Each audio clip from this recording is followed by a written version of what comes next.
Sesaat lagi Anda akan menyaksikan Kompas Malam yang didukung oleh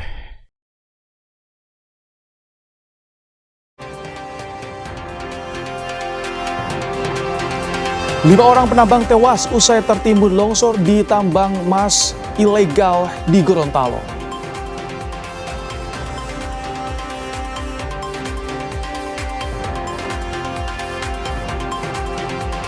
Operasi pencarian 5 korban KMP Putri Yasmin yang hilang masih terus dilakukan. Upaya pencarian turut mengerahkan 2 unit helikopter.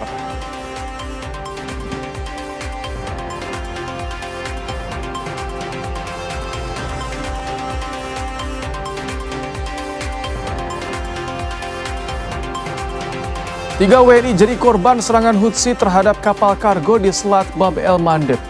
2 di antaranya terluka, sementara 1 orang dilaporkan hilang.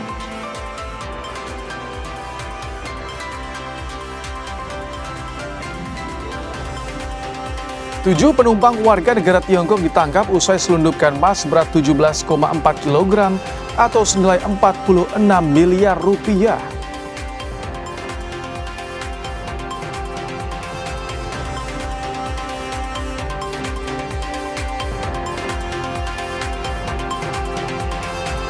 Warga di Eropa menyaksikan fenomena gerhana matahari total yang terjadi sebelum matahari terbenam.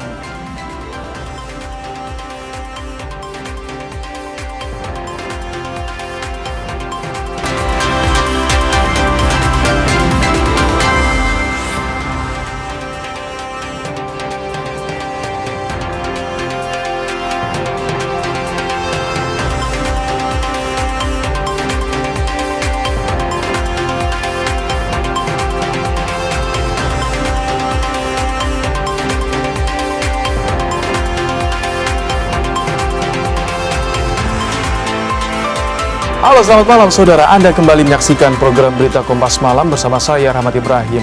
Selain 5 informasi tadi, kami juga masih memiliki informasi lainnya untuk menemani malam hari Anda. Langsung saja kita simak informasi pertama di Kompas Malam hari ini saudara. Sebuah pabrik yang tengah dalam pembangunan di Karawang, Jawa Barat terbakar. Kebakaran diduga terjadi akibat percikan las.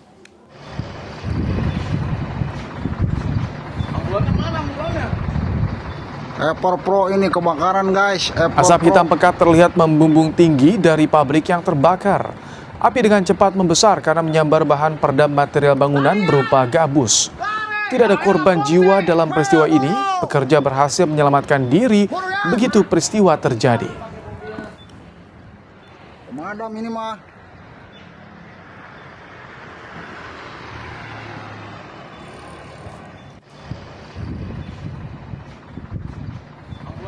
Menyampaikan kepada kita bahwa TKP yang di Surya Cipta tersebut sudah ditangani oleh damkar di kawasan.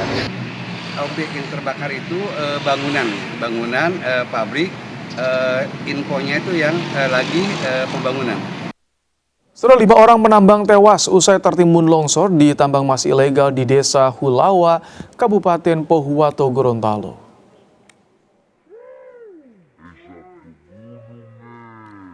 Material tanah dari tebing tiba-tiba bergeser dan menimpa para pekerja hingga terjebak dan tertimbun. 1 pekerja berhasil selamat dari insiden ini. Polisi masih melakukan penyelidikan terkait penyebab longsor.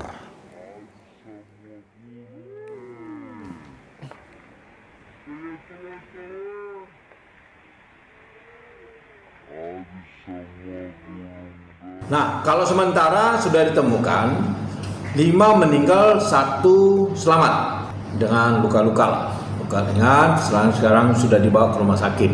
Data itu yang saya bilang, data yang sementaranya didapat dari sekitaran itu, dari masyarakat sekitar ada 6 orang.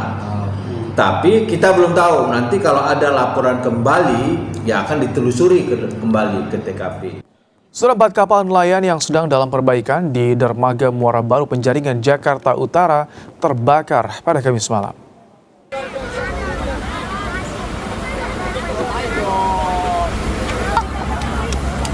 Api diduga akibat puntung rokok dari salah satu kapal dengan cepat menyebar atau menyambar ke kapal lain yang berada di sebelahnya.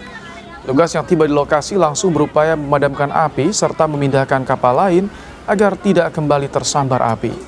Tidak ada korban jiwa dalam kebakaran ini dan kasus kebakaran sudah ditangani polisi.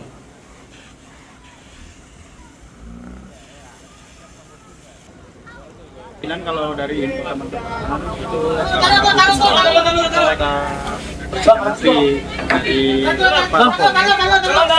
percikan api ya dari tutup rokok. Oh, berarti ada pekerja? Ya, enggak, dari ini kapal tadi kan nyender ya. Nah, karena ini api besar, jadi kapal api itu keluar. Saudara, Badan Narkotika Nasional menggerebek Kampung Bahari Tanjung Priok, Jakarta Utara. Penggerebekan mendapat perlawanan dari warga dengan lemparan batu dan petasan.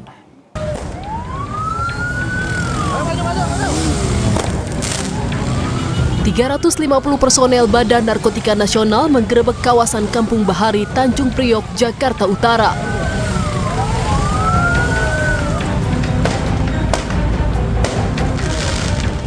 Penggerebekan mendapat perlawanan dari warga dengan lemparan batu dan petasan. Petugas lantas melepaskan tembakan gas air mata untuk membubarkan massa. Hasil penggerebekan, petugas menangkap 2 orang dan menyita sejumlah barang bukti, diantaranya senjata api, peluru, narkoba ganja jenis gorila, uang tunai, telepon seluler, dan 1 unit mobil. Operasi ini merupakan pengembangan dari penangkapan seorang buronan narkoba MR di salon kecantikan di Mangga Besar Rabu malam. MR merupakan buronan dalam kasus kepemilikan 98 kg sabu, logam mulia, serta uang tunai 1,3 miliar rupiah yang diungkap di Kampung Bahari pada November 2025. Kami berhasil menangkap pelaku yang kami surveillance dari Kampung Bahari menuju satu lokasi yang ada di Mangga Besar, di salon kecantikan yang ada di sana. Kemudian kita bisa mengamankan 1 orang yang bersama-sama yang bersangkutan, termasuk DPO atau buronan yang kita dapatkan tadi malam atas nama MR atau bos gendut yang dikenal di Kampung Bahari.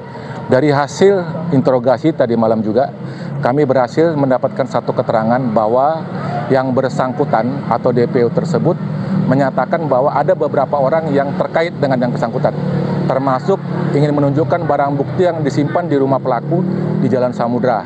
Oleh karena itu kami tadi pagi jam 6 melakukan operasi sabar bersinar dengan 350 personil. Hingga kini petugas BNN masih melakukan pengumpulan dan penghitungan barang bukti.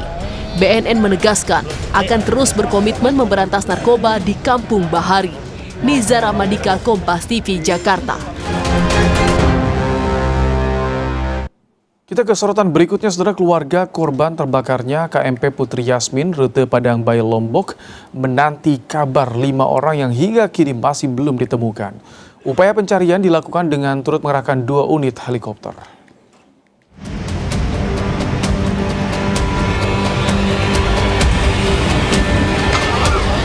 Ibu-ibu, anak-anak kecil-kecil, silakan.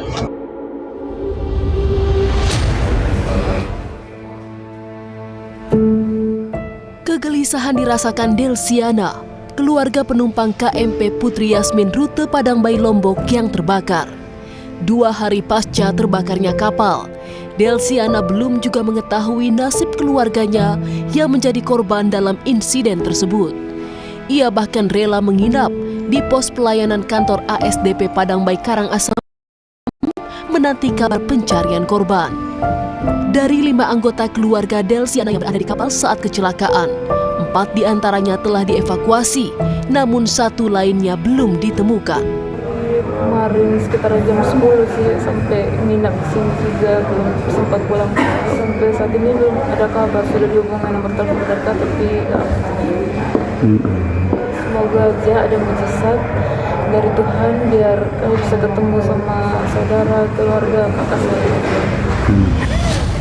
2 unit helikopter diturunkan untuk mencari korban KMP Putri Yasmin yang belum ditemukan. 5 orang yang dicari berdasarkan laporan keluarga.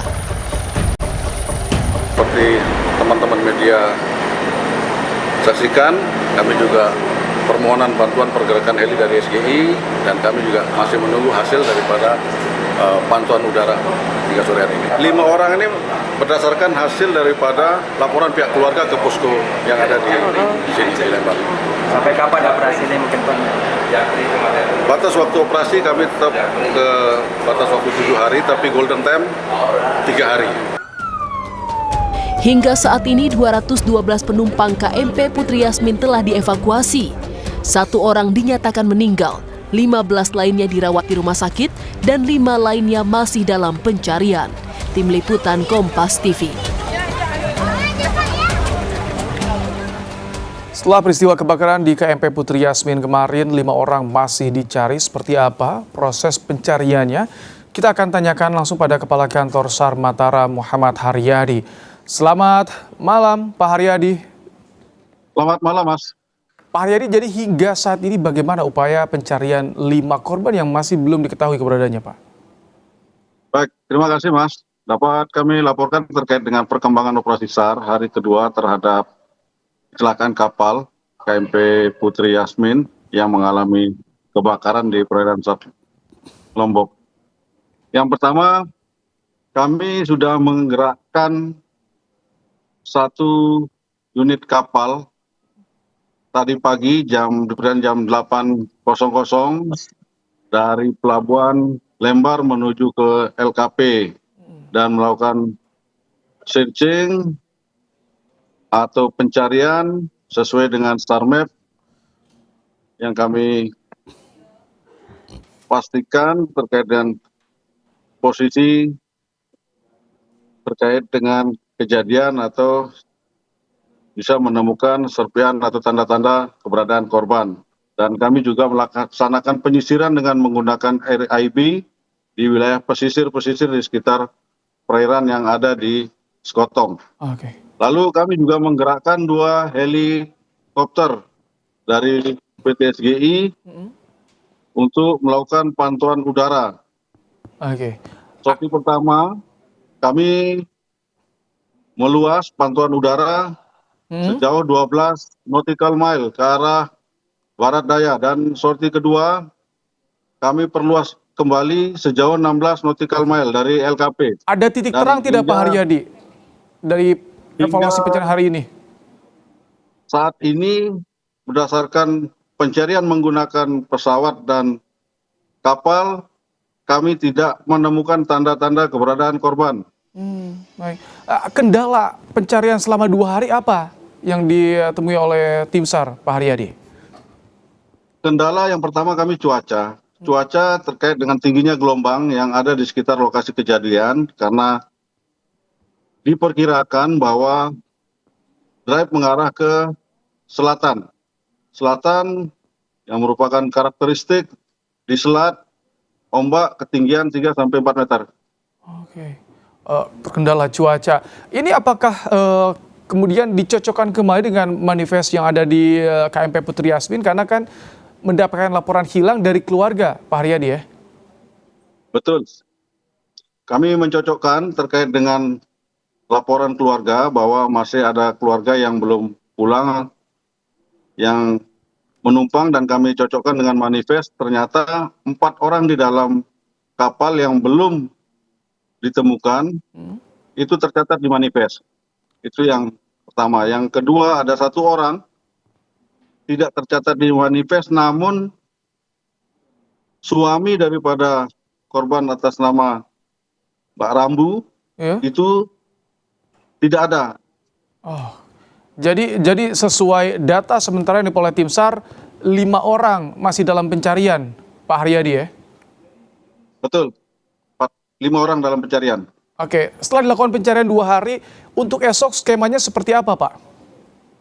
Skema rencana operasi untuk besok pagi, kami kembali menggerakkan alut udara dari PT SGI dan langsung menuju sasaran. Kami perkirakan sesuai dengan SAR map mengarah ke selatan Bali, kurang lebih 23 nautical mile ke wilayah selatan Bali. Dan rencana operasi SAR besok pagi dari PT SGI dari Benoa akan langsung menuju ke sasaran Bali dengan estimasi waktu terbang kami sudah dapat confirm dari pihak pilot SGI. Besok rencana akan terbang 2 jam. Jadi ada perluasan sampai 10 nautical mile ya Pak? Dari benua kurang lebih 23 nautical mile. Oke.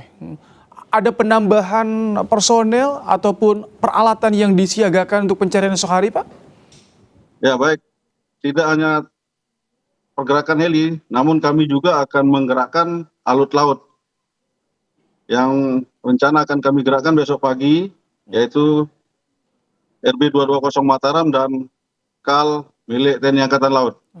Jika kami juga menggerakkan KPB dan RIB. Oke, jadi jika ditemukan dengan kondisi seperti ini, cuaca yang menjadi kendala, gelombang cukup tinggi di sana, apakah nanti diterjunkan juga tim penyelam atau seperti apa biasanya, Pak? Kami masih melihat di sekitar lokasi, sekiranya ada tanda-tanda keberadaan korban. Oke. Kami masih. Tapi untuk malam hari ini, apakah ada perbantuan juga dari warga atau nelayan sekitar yang bisa mendapatkan informasi untuk segera melapor ke tim SAR, Pak? Biasanya kalau malam hari. Baik, untuk pergerakan malam kami tadi jam 18.00 sudah hentikan sementara dan akan kami lanjutkan besok pagi. Namun kami juga dengan pihak PTS atau Stasiun Radio Operasi Pantai untuk selalu broadcast kepada kapal-kapal yang melintas di sekitar lokasi kejadian. Baik. Dan kami juga memapelkan kepada kapal-kapal dan memberikan informasi kepada masyarakat di sekitar lokasi kejadian. Semoga segera ada kabar baik dalam proses pencarian 5 korban yang masih dinyatakan hilang, Pak Muhammad Haryadi. Terima kasih untuk waktunya Kepala Kantor SAR Mataram, Muhammad Haryadi, untuk program Kupas Malam hari ini. Ya, terima kasih, Mas. Usai jeda kami kembali, saudara, dengan informasi 3 WNI jadi korban serangan Houthi terhadap kapal kargo di Selat Bab El Mandab.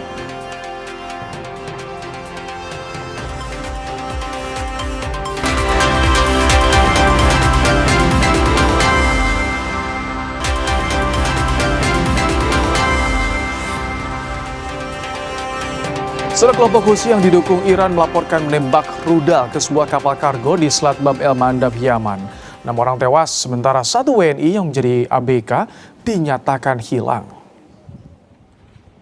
Otoritas Yaman menyebut ada 3 rudal balistik yang ditembakkan ke arah kapal tersebut. Serangan terjadi di tengah meningkatnya jumlah serangan Houthi ke pasukan pemerintah di Yaman dan fasilitas minyak di Arab Saudi.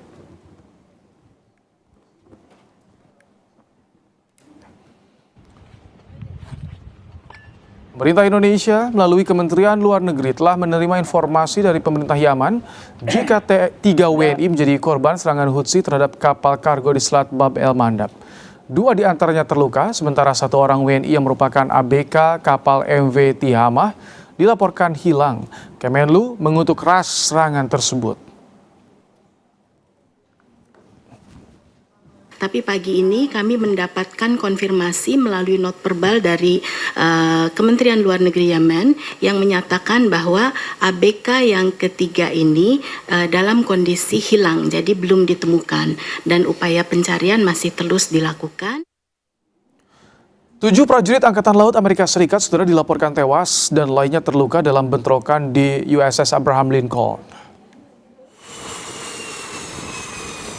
Kabar mencuat setelah penasihat Kepala Komando Pusat Amerika Serikat CENTCOM Brad Cooper mengunjungi kapal induk untuk menanggapi keluhan keluarga prajurit atas penugasan yang berkepanjangan.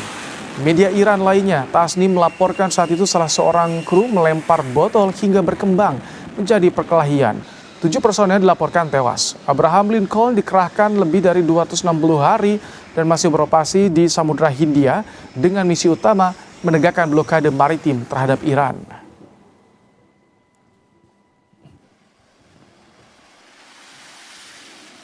Saudara, Donald Trump mengisyaratkan tak lagi menggunakan kekuatan militer untuk menekan Iran agar menyepakati negosiasi. Trump mengalihkan strateginya dengan lebih menekan Iran secara ekonomi dan blokade laut untuk menjatuhkan perekonomian Iran.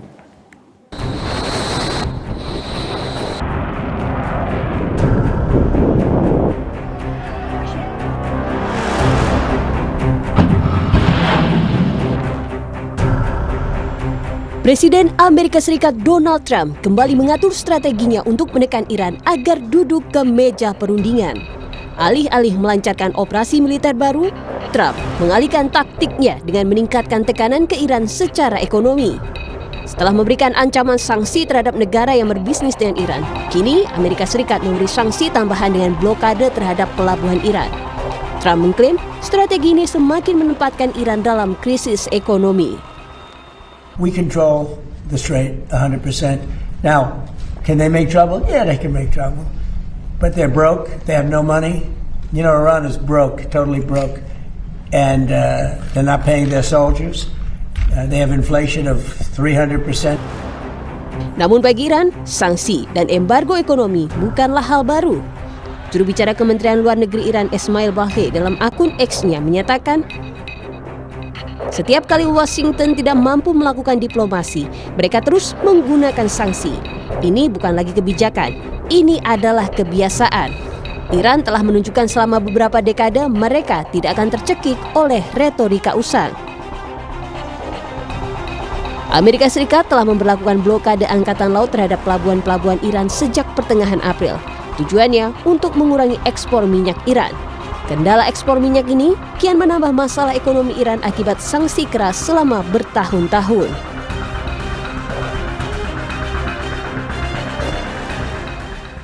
Trump kembali mengubah strateginya menghadapi Iran. Kita akan bahas bersama peneliti Asia Middle East, Pizarro Ghazali. Selamat malam, Mas Pizarro. Malam, Mas Ibrahim.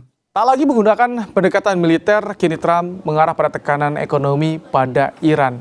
Apa artinya? Apa yang bisa Anda baca soal ini? Pertama, ini kita bisa baca bahwa tampaknya opsi-opsi militer itu udah mulai dihindari oleh Amerika Serikat.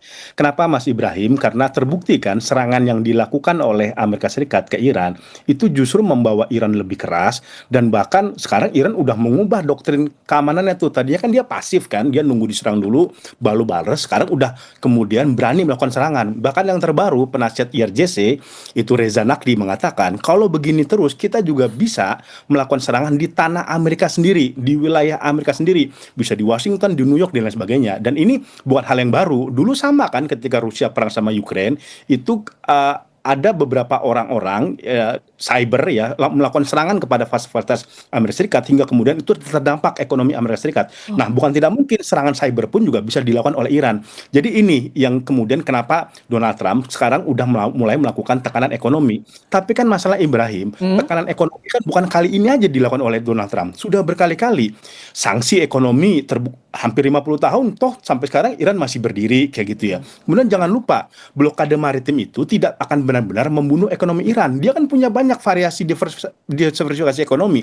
Bisa manufaktur, bisa jasa, bisa ekspor lewat jalur Pakistan, jalur Iran, jalur dan lain sebagainya. Jadi itu bukanlah opsi yang bisa mencekik ekonomi Iran. Memang terdampak, tapi membuat Iran benar-benar mati, benar-benar kolaps, itu terbukti selama ini gagal. Kemudian jangan lupa Iran juga bisa pakai jalur ilegal, Ibrahim. Dulu aja di blokade sama Amerika, dia lewat jalur Oman, pakai kapal Oman, bahkan pakai kapal Uni Emirat Arab. Itu sebenarnya minyaknya Iran, tapi benderanya itu bukan bendera Iran. Nah, itu dia juga bisa ngakalin kayak gitu tuh. Jadi ini kemungkinan juga gagal tekanan ekonomi kepada Iran. Jadi kalau misalkan dengan tidak mengandalkan militer untuk saat ini, apakah memang ini sebuah kegagalan dari Amerika Serikat atau apa?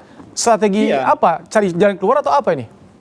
Ya, menurut saya ini bentuk frustasi Donald Trump selama ini ya kan, karena tekanan militer, tekanan opsi militer itu tidak benar-benar menjatuhkan Iran. Dan kemudian lagi gini, masalah kan Donald Trump itu juga kadang pembisanya itu juga salah, Ibrahim. Contoh tadi kan dia mengatakan ini Iran udah hampir kalah, udah hampir mati nih ekonominya. Inflasi 300%. Nah, ini perlu dikoreksi juga. Inflasi di Iran memang tinggi, tapi data resmi dari internal Bank Sentral Iran itu cuma sekitar 70-80% inflasinya. Tidak sampai 300% Ibrahim gitu. Jadi ini kadang kan Trump juga hiperbola, itu kan membesar-besarkan seolah-olah kemudian tekanan ekonomi dari Amerika Serikat itu memang berdampak terhadap ekonomi Iran. Tetapi kan ini kalau kita lihat juga bisa diklarifikasi kan, bisa diluruskan bahwa inflasi itu tidak benar-benar sebesar itu kayak gitu. Dan ini jangan lupa juga Iran itu kan anggota BRICS dan sekarang dia sedang ingin masuk sebagai anggota bank sentralnya BRICS gitu. Bukan tidak mungkin dia diblokade, ditekan ekonomi. Masih ada Cina, masih ada Rusia, masih ada India, masih ada negara negara-negara lain yang tergabung dengan BRICS, dan itu bisa memberikan insentif ekonomi, bisa memberikan pembangunan di Iran tanpa kemudian sangat bergantung kepada dolar, bergantung pada Amerika Serikat. Mas Pizarro, Iran sudah menyiapkan alternatifnya. Mas Pizarro, tapi apakah ada celah ketika tadi Trump sudah putuskan tidak menggunakan pendekatan militer? Apakah ini sama artinya dengan ceasefire? Tidak akan ada perang lagi di sana? Ini tentunya jadi kabar baik dong untuk jalur vital Selat Hormuz ke depan. Problemnya Ibrahim, dia memang tidak melakukan opsi militer, tapi jangan lupa Amerika masih melakukan blokade di situ, yang masih menutup, yang artinya bagi Iran memang eskalasi serangan itu tidak begitu kuat lagi sekarang, tapi jangan lupa itu juga dianggap deklarasi perang. Bahkan dalam hukum internasional pun itu juga bisa dianggap deklarasi perang, karena kan dia menutup memblokade ekonomi Iran kayak gitu ya. Iran pasti akan merespon menembak kapal-kapalnya Amerika Serikat, ya kan, menembak Abraham Lincoln gitu. Jadi walaupun tidak ada serangan direct, tapi blokade ekonomi, sanksi ekonomi itu udah dianggap oleh Iran itu bentuk perlawanan, bentuk perang seperti itu. Dan Iran tampaknya itu kalau kita lihat sekarang itu dia siap untuk perang panjang, karena bagi dia ini kan udah hidup matinya gitu. Lebih baik dia menderita secara ekonomi terpukul tapi tidak benar-benar menyerah kepada Amerika Serikat gitu. Dan ini kan yang kalau kita lihat pola struktur keamanan Iran itu seperti itu. Mohsen Rezai sekarang menjadi pemimpin di bawah Mujtaba Khomeini ya, yang dia tindakan keras gitu. Jadi ini kalau menurut saya tidak benar-benar itu terjadi perdamaian atau tidak benar-benar terjadi peperangan, walaupun tadi misalkan Trump memilih mencekik jalur ekonomi. Kalau seperti itu, daya tawar Amerika Serikat sendiri bagaimana sebetulnya jika Iran sudah terbiasa dengan sanksi, sementara bagaimana Amerika Serikat untuk bisa mencapkan kekuatan di Selat Hormuz kalau daya tawarnya lemah karena Iran bergeming? Betul. Masalahnya ini yang terjadi si malakama Ibrahim. Kalau Amerika melakukan tekanan kepada Iran, melakukan opsi ancaman militer lagi, negara-negara Teluk semakin menjauh kepada Amerika Serikat. Sekarang aja kan Turki, Saudi, Pakistan aja bikin fakta pertahanan. Jadi pilihannya tidak ada yang benar-benar enak bagi Trump. Dia melakukan tekanan militer, melakukan tekanan ekonomi, itu malah membuat negara-negara Teluk yang mendorong adanya deeskalasi, yang mendorong adanya negosiasi, semakin tidak percaya sama Amerika Serikat. Ini aja kan misalnya Trump, Iran juga sama. Ini kan yang baru Iran mengatakan kami resmi ingin bergabung kepada New Development Bank punya BRICS. Itu kan artinya itu adalah sarana alternatif yang lain, terutama Cina dan Rusia, untuk benar-benar membackup Iran. Karena kan gini, Cina kan juga mikir, ini kalau Iran dimatikan oleh Amerika Serikat, kalau ekonomi ditutup sama Amerika Serikat, itu kan juga buntung Cina itu. Karena kan dia mengandalkan 90% minyak itu dari Iran. Dan kemudian selama ini kan gini, walaupun retorika Trump menutup blokade maritim di Hormuz, beberapa kapal masih bisa lewat, itu buktinya. Berani nggak Amerika Serikat nembak kapal Cina? Itu kan malah akan menjadi masalah lebih besar lagi kan, kalau kapal-kapal Cina yang mengambil dari Selat Hormuz ditembak oleh Donald Trump, itu malah akan membuat geopolitiknya itu akan menjadi panas lagi. Tapi sampai kapan, Mas Pizarro, sampai kapan pendekatan atau keputusan Trump ini akan dilakukan tak menggunakan kekuatan militer? Sampai kapan ini? Iya, menurut saya salah satunya kita bisa mengukur dari pemilu misalkan ya. Ini kan Iran, kenapa saya membacanya, kenapa Donald Trump mencoba meredakan tekanan kepada Iran, ini kan buying time untuk masuk kepada pemilu November nanti gitu ya. Dia melihat dulu bagaimana situasinya, karena kan kredibilitas Donald Trump hancur, Republik hancur, dia coba buying time lah. Tapi masalahnya Amerika memang mau keluar dari perang ini misalkan buying ya, tapi Iran itu kan juga nggak mau perang ini kemudian seketika itu berakhir dengan kemenangan Amerika Serikat dengan menggunakan Donald Trump. Makanya kan Iran mengatakan yang terbaru IRGC, kami siap perang panjang sama Amerika Serikat, bahkan bila perlu sampai masa jabatan Trump itu berakhir. Jadi problematikanya ini udah kejebak kakinya Amerika Serikat gitu ya. Dia udah kadung, dia salah kalkulasi, udah kadung banyak melakukan tekanan, apalagi kan Iran misalkan menuntut kompensasi 300 miliar, menuntut juga pembalasan atas tewasnya Ali Khamenei. Ini udah sangat terlambat, Mbak Im. Iran udah terlalu keras, udah terlalu radikal. Yang tadinya mereka mencoba lunak, tapi karena Amerika Serikat juga tetap ngotot melakukan serangan, akhirnya Iran nggak ada pilihan, udah akhirnya kita... Dan permintaan Iran pun agak sulit untuk dikabulkan oleh Amerika Serikat soal kompensasi, soal pemulihan aset itu. Betul, agar sangat susah dikabulkan oleh Amerika Serikat. Ini bukan masalah duitnya Ibrahim, tapi di mana marwahnya Amerika Serikat dengan mengeluarkan 300 miliar dolar kepada Iran. Pasti kan akan ada tekanan kepada Donald Trump di internal Amerika Serikat ya kan, di Kongres, di Partai Demokrat. Loh, Anda melakukan sesuatu yang tidak dilakukan oleh Obama. Obama masih lebih baik daripada Anda yang tidak menyerahkan uang kepada Iran. Maka pilihannya Ibrahim hanya dua. Donald Trump ini mau rugi banyak atau rugi dikit. Sama-sama rugi ya kalau seperti itu ya.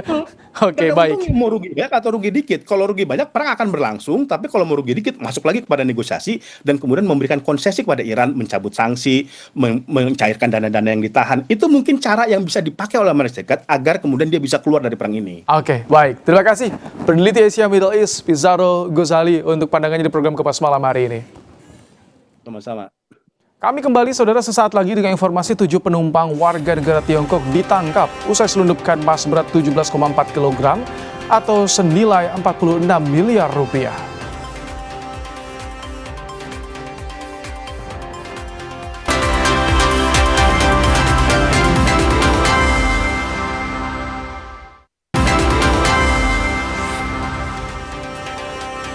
Pemerintah siapkan skema bagi masyarakat yang ingin beralih dari motor bensin ke motor listrik. Presiden Prabowo mendorong skema tukar tambah bagi masyarakat yang hendak mengganti motor lamanya menjadi motor listrik. Selain skema tukar tambah, Danantara juga mendorong bank-bank milik negara untuk memberikan insentif berupa uang muka sebesar 0% untuk kredit motor listrik. Langkah ini sebagai upaya mendorong minat masyarakat beralih ke motor listrik.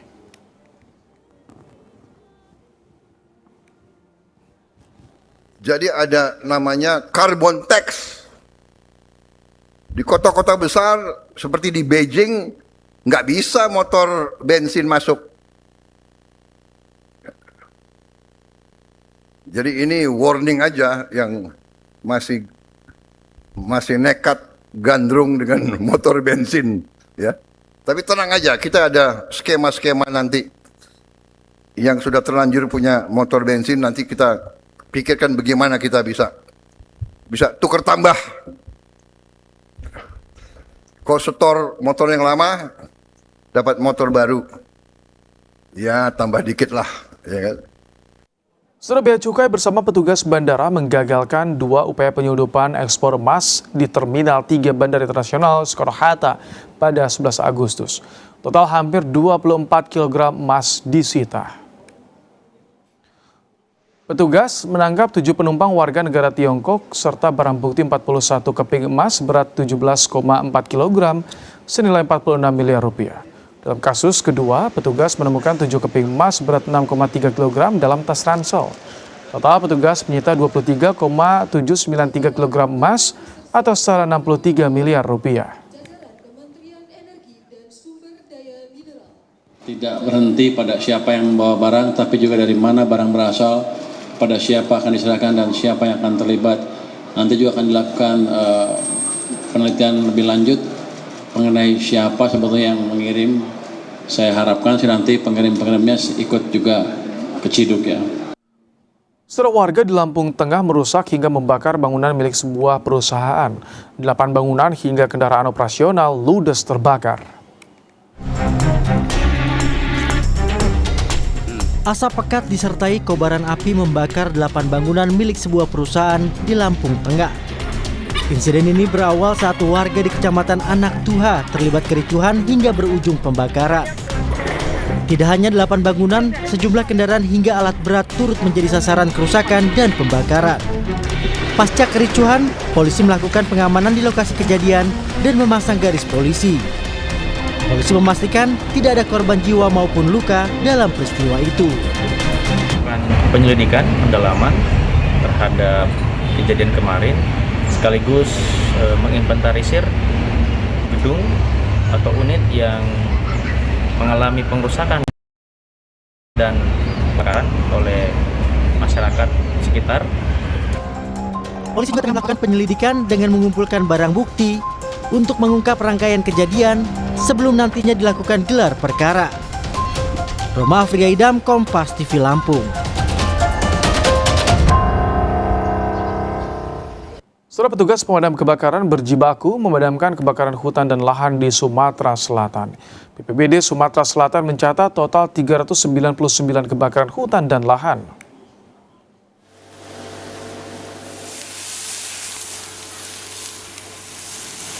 Tugas pemadam kebakaran dari Manggala Agni berupaya memadamkan api di kawasan Karya Jaya, Palembang. Kabut asap mengancam kesehatan warga di daerah terdampak, termasuk potensi mengganggu negara-negara tetangga.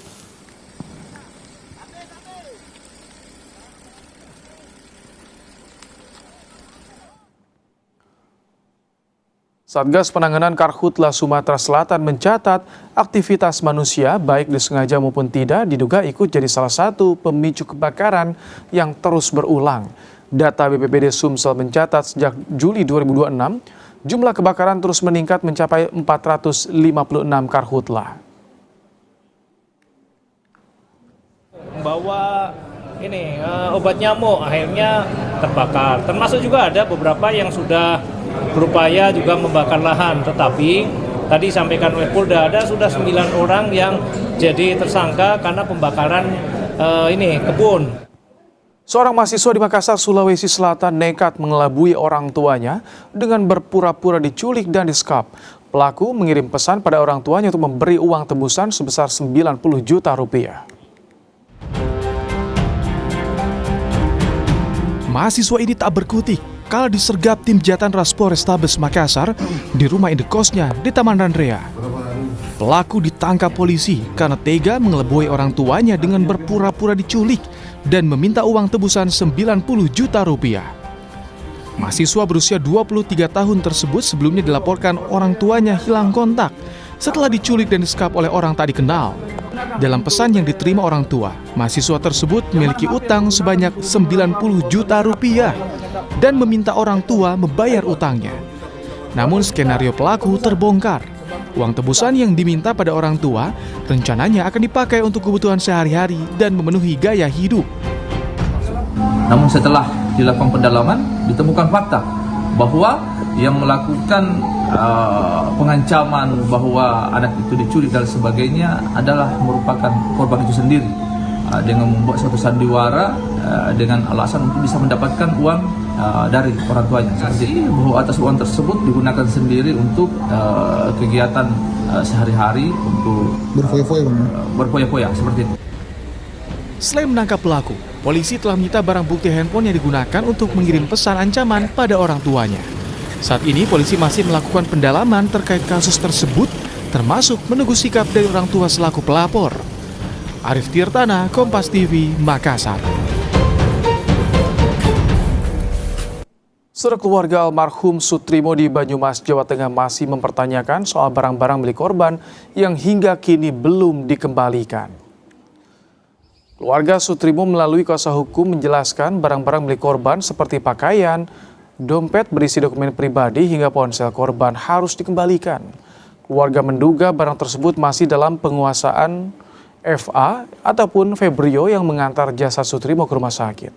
Keluarga Sutrimo mengancam akan berangkat ke Jakarta untuk mengambilnya langsung. Saya juga mendapatkan kuasa khusus untuk mendatangi rumahnya Pak FA dan keluarga atau ke rumahnya Pak Febrio ya, karena dugaannya memang yang megang terakhir HP itu yang bersangkutan. Kita akan mendetek dan meminta baik secara lisan didatangi ataupun secara tertulis terkait barang-barang milik almarhum, kan itu memang milik almarhum. Barang-barangnya berupa HP yang jelas satu, itu kedua dompetnya warna hitam, di dalam dompet juga ada ATM dan lain-lain, lalu baju-baju yang bersangkutan. Wakil ex Jampitsus Febri Adriansyah, kuasa hukumnya menyampaikan duka cita atas meninggalnya Sutrimo. Pihak keluarga juga meluruskan status Sutrimo yang sebelumnya disebut sebagai kepala rumah tangga Febri. Melalui kuasa hukumnya, Febri Adriansyah dan keluarga menghormati proses hukum yang sedang berjalan, termasuk proses ekshumasi untuk memastikan penyebab kematian Sutrimo. Pihak keluarga menyebut Sutrimo selama ini mengalami sakit yang sudah berlangsung lama. Mengenai status Sutrimo yang disebut-sebut sebagai kepala rumah tangga Febri, menurut kuasa hukum Sutrimo merupakan seorang penjaga rumah kosong yang tidak selalu bekerja dengan Febri Adriansyah. Ada klarifikasi dari pihak keluarga kalau tidak salah soal status posisi almarhum itu sebenarnya bukan karungga. Jadi ini bagian dari klarifikasi, bukan kepala rumah tangga. Nah, beliau hanya bertugas membersihkan saja rumah dan sebagainya. Dan ada jeda-jeda waktu almarhum itu bekerja di situ, jadi tidak tetap sifat. Tapi klien Anda kenal langsung dengan Pak Sutrimo? Saya sejauh ini memang belum pernah menanyakan itu, karena kita konsentrasi sementara ini kepada kasus yang sekarang dihadapi. Sementara itu, penyidikan kasus kematian Sutriwo masih didalami Polda Metro Jaya dengan memeriksa 8 saksi di tingkat penyidikan. Polisi juga masih memanggil saksi lain termasuk menggali keterangan dari pengawal kejaksaan yang mengantarkan pegawai kejaksaan yang mengantarkan jenazah Sutrimo, yakni Febrio Adiono. Hingga kini meski kasus kematian Sutrimo sudah naik ke tingkat penyidikan, polisi belum menetapkan tersangka dalam kasus kematian mantan pegawai ex-Jampitsus tersebut. Dari hasil lidik itu sudah 27 saksi yang dimintai keterangan. Dalam proses sidik sudah ada sekitar 8 atau 7 atau 8 saksi yang sudah dimintai keterangan. Saksi utama? Ya, ini masih saksi-saksi yang lain. Nanti kita akan melihat dalam proses ekshumasi hasilnya apa, kan harus ada persesuaian dari keterangan saksi ataupun barang bukti lain. Termasuk saksi Febrio juga? Ya, nanti akan dilakukan pemeriksaan mendalam. Saudara, legenda sepak bola Uruguay Diego Forlan resmi jadi pelatih Uruguay.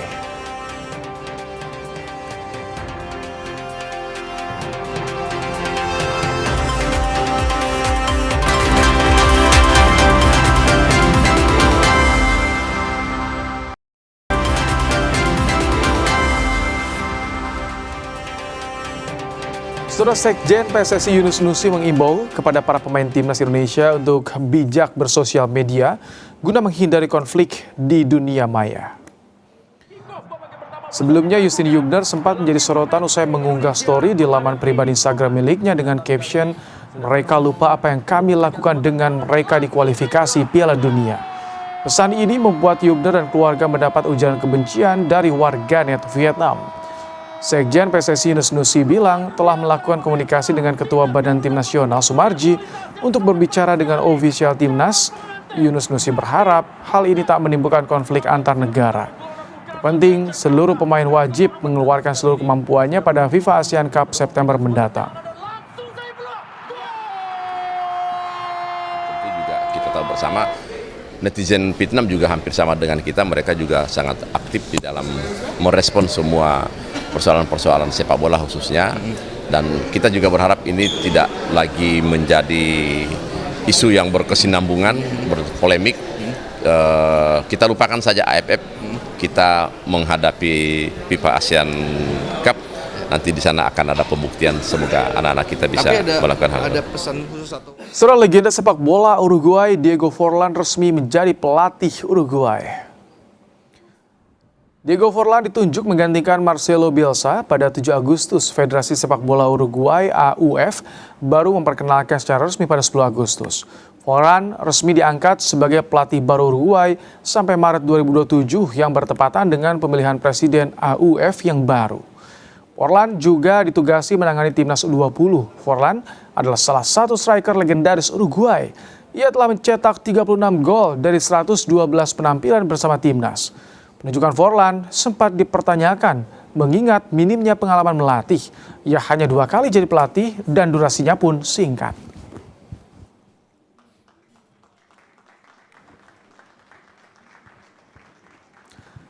Liverpool mengumumkan kedatangan pemain baru Ronald Araujo dengan status pinjaman dari Barcelona.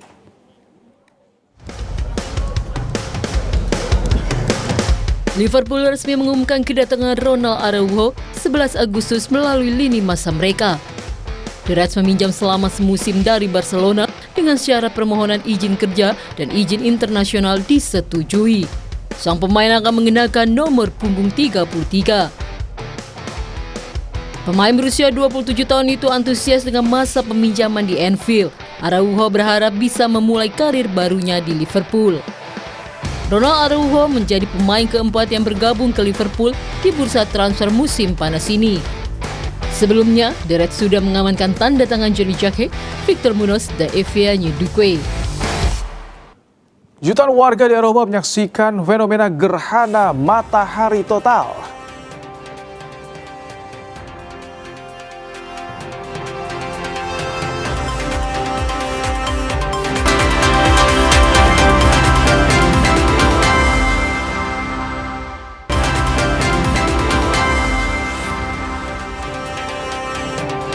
Diduga mendapat ancaman, Presiden Amerika Serikat Donald Trump diam-diam mengganti pesawat dari Air Force One ke pesawat lain saat hendak meninggalkan Turki.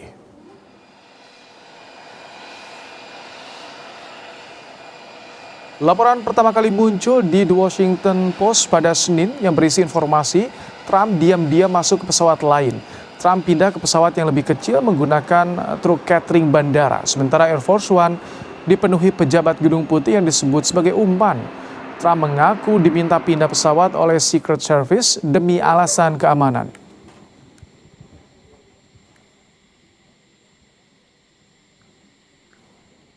So I go by Secret Service and the military. They wanted me to go on a different flight, a different plane, equal safety, but they wanted me to do it, so I do it. I do what they say. I guess there was a threat out there. I didn't really ask too much about it. I get a lot of threats. Warga Eropa menyaksikan fenomena gerhana matahari total yang terjadi sebelum matahari terbenam. Saat gerhana terjadi, sebagian wilayah di Eropa gelap. Saat gerhana terjadi, bulan menutupi cahaya matahari dengan sempurna, membuat sebagian wilayah di Spanyol, contohnya, gelap. Gerhana 12 Agustus adalah gerhana matahari total pertama yang terlihat dari daratan Eropa sejak 1999.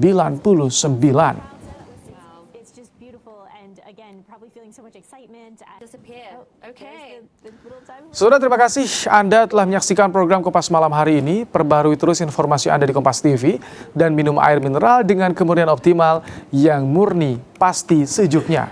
Saya Rahmat Ibrahim, sampai jumpa.